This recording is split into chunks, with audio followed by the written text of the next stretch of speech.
트럼프 미국 대통령 당선인이 언론을 상대로 잇따라 거액의 소송을 제기해 논란이 일고 있습니다. 트럼프 당선인은 언론이 일종의 선거 개입을 했다고 주장하고 있는데요. 월드이슈에서 홍희정 기자와 함께 자세히 알아보겠습니다. 트럼프 당선인이 아이오와주의 지역 유력지와 소송을 시작했습니다. 여론조사에 오류가 있었다는 건데 어떤 문제입니까? 네, 트럼프 당선인은 아이오와주의 유력지인 디모인 레지스터를 상대로 민사소송을 제기했습니다. 이 매체는 대선 직전 아이오와에서 카말라 해리스 후보가 47% 지지율로 트럼프 당선인에 역전했다고 보도했는데요.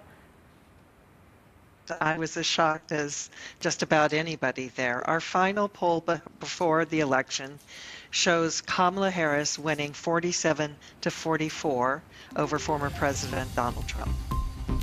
트럼프 당선인은 이 여론조사를 수행한 앤 셀저를 상대로도 소송을 제기했습니다.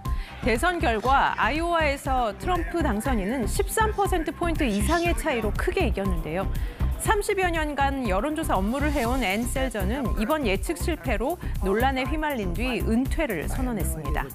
트럼프 당선인 측은 오류로 드러난 여론조사 결과에 의도가 개입됐다면서 언론이 일종의 선거 개입을 했다고 주장하고 있습니다. 소장에서 트럼프 측은 소비자를 상대로 사기 행위를 금지한 아이오와주의 법조문을 인용했는데요. 잘못된 조사 결과 때문에 유권자들도 속았고 해당 지역의 선거 자금을 더 투입하게 됐다며 배상을 요구한 겁니다. I have a few others that I'm doing. I'm going to, as an example, we're bringing. I'm doing this not because I want to. I'm doing this because I feel I have an obligation to. 이 대선 직전에는 해리스 전 부통령과 인터뷰를 한 CBS를 상대로도 소송을 제기했는데 이 소송 규모가 상당했습니다. 네, 트럼프 당선인은 미국의 주요 방송사인 CBS 뉴스를 상대로 100억 달러, 우리 돈으로 14조 원이 넘는 규모의 소송을 대선 직전에 제기했습니다. 경쟁자였던 카멀라 해리스 전 부통령과의 인터뷰를 문제 삼았는데요. We're filing one on 60 Minutes, you know about that, where they took Kamala's answer, which was a crazy answer, a horrible answer, and they took the whole answer out and they replaced it with something else she said later on in the interview. 트럼프 당선인 측은 CBS가 인터뷰 내용을 원래 인터뷰 내용과는 다르게 편집했다는 주장을 하고 있습니다. 해리스가 명쾌하게 대답한 것처럼 보이도록 하고 트럼프 측에는 불리하도록 방송사가 해리스의 답변을 바꿔 넣었다면서 이 역시 소비자를 상대로 한 사기 행위라는 입장입니다. ABC 방송 역시 명예훼손으로 이제 소송을 당했는데 백기투항을 했어요. 소송에서 이길 확률도 높았다고 들었는데 이유가 뭔가요?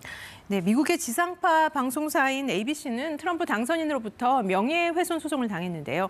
ABC는 소송을 종결하는 조건으로 1,500만 달러, 우리 돈으로 219억 원에 달하는 합의금을 지불하기로 결정했습니다.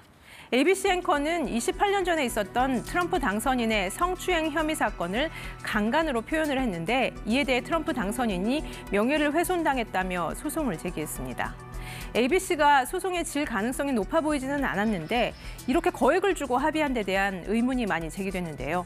방송사업자 재승인 등 연방정부의 주요 결정을 앞에 두고 있는 ABC로서는 회사를 살리기 위한 선택이었다는 분석과 또 모 회사인 디즈니의 경영을 위해서 합의했다는 분석도 나오고 있습니다. 트럼프 당선인 측의 이 같은 언론 소송은 그동안 주요 언론사들이 과도하게 민주당 편을 들었다 이렇게 생각하는 지지자들로부터 호응을 얻고 있습니다.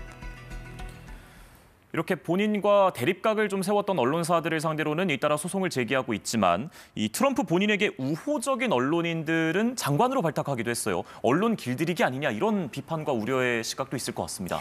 네, 맞습니다. 미국의 많은 주요 언론들이 대선 과정에서 트럼프 당선인에 대해 비판적인 견해를 보여온 것은 사실입니다. 이에 대한 자성의 목소리도 나오고 있지만 이 같은 거액의 소송이 언론의 자유를 위축시킬 수 있다는 우려도 나오고 있는데요. 법원에서는 언론사에 실질적인 악의가 있었다는 점을 소송을 제기한 측이 입증을 해야 되는데 트럼프 당선인 측이 이를 입증하기는 쉽지 않은 상황입니다. 따라서 언론사들을 상대로 한 소송에서 트럼프 당선인 측의 승소 가능성은 높지 않은 것으로 보입니다.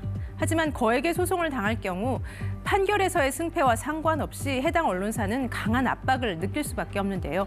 결국 자기 검열이 강화되면서 보도 내용이 위축되는 상황으로 이어질 수 있어서 우려가 높아지고 있습니다.